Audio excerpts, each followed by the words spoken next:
Hey guys, welcome to today's video. Today we'll be going over this chest that I found and all of the 1910s, 1920s letters and items that I found in it. It's practically a time capsule. I'm so glad I got my hands on it. This was my family's. I found it in our barn. It had been long forgotten. As you can see here, it's rusted out the back. Really dilapidated, but very glad that I was able to reclaim this. Anyways, so here's every individual piece that I found while searching through that chest. On this side is 1910s, and this side 1920s and later. Starting over here, we have what is, in my opinion, the holy grail of everything that I found. This piece of artwork right here. This was given to all men that were wounded in action during the war. It's labeled here, Philip N. Walgren. He was in Company A of the 321st Machine Gun Battalion, 82nd Division. It's a very beautiful piece of artwork. I'm very glad that I found this. Obviously, a little bit water damaged, but I'm going to put this in a frame as soon as possible. Moving on here, we have another 82nd Division piece. It's at Camp Gordon, the camp that they trained at. I have a book about the 82nd Division, and it talks about Camp Gordon.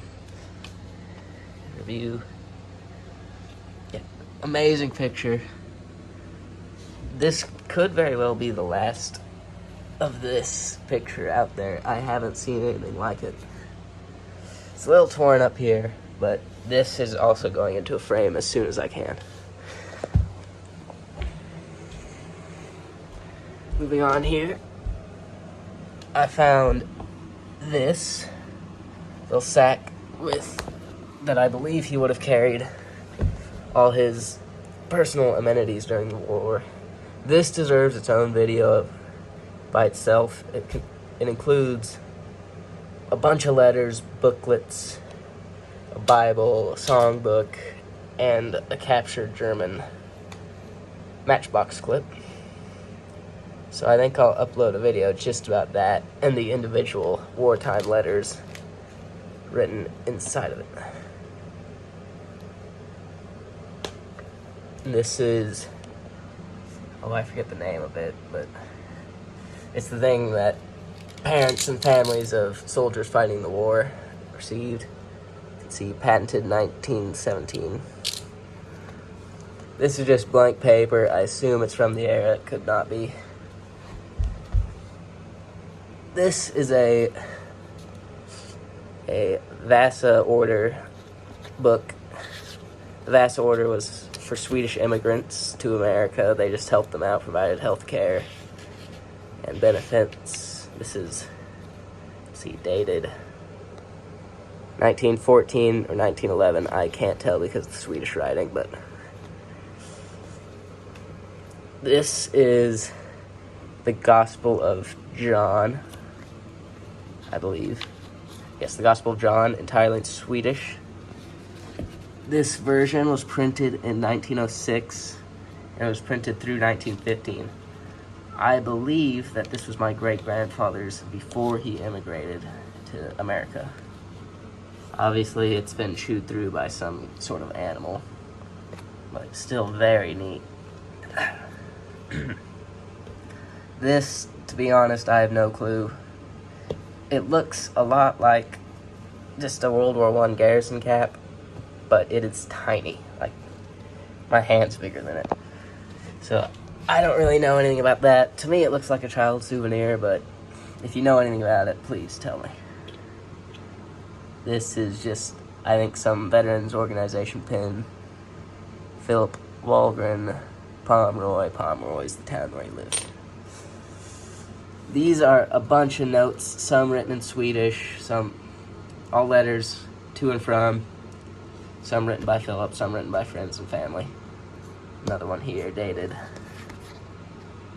January 6, 1919. And I will probably make videos of each individual letters because they are just packed with info, but moving on. This is Mr. Philip Walgren. He was treasurer for something, and that was his logbook. It's in terrible condition. I really wish it wasn't, but it's his pay book from the war. I cannot for the life of me get it open without it ripping, so I just won't attempt it. But that's what that is. Moving on here, this is a devotional written entirely in Swedish, obviously falling apart, but dated. The date is written in here, 19, I believe it says 14. Bunch of Bible verses and info. This is the box that his victory medal would have arrived in.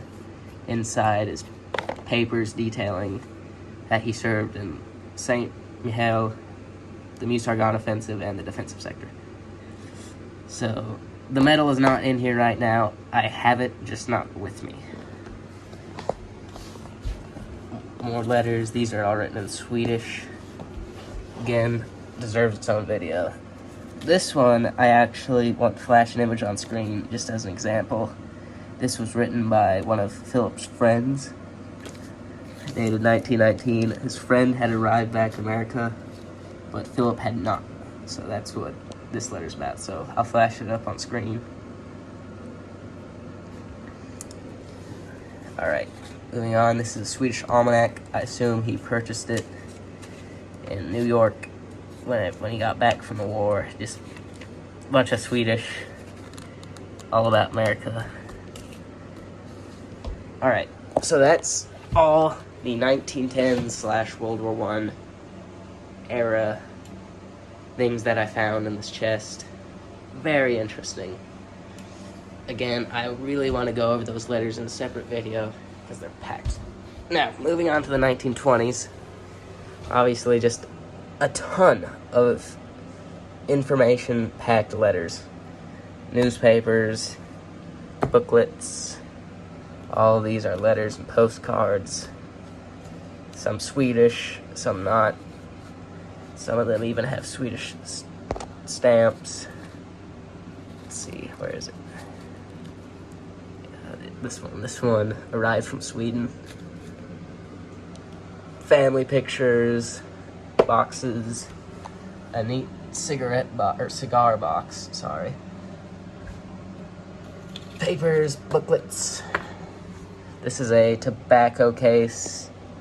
The logo is printed on there, but I cannot find anything about this specific brand. Very neat though, brass. Probably 1920s. And here's a bunch of bank information / checks from the era. Not too interesting, but still, it's old stuff. A banking booklet.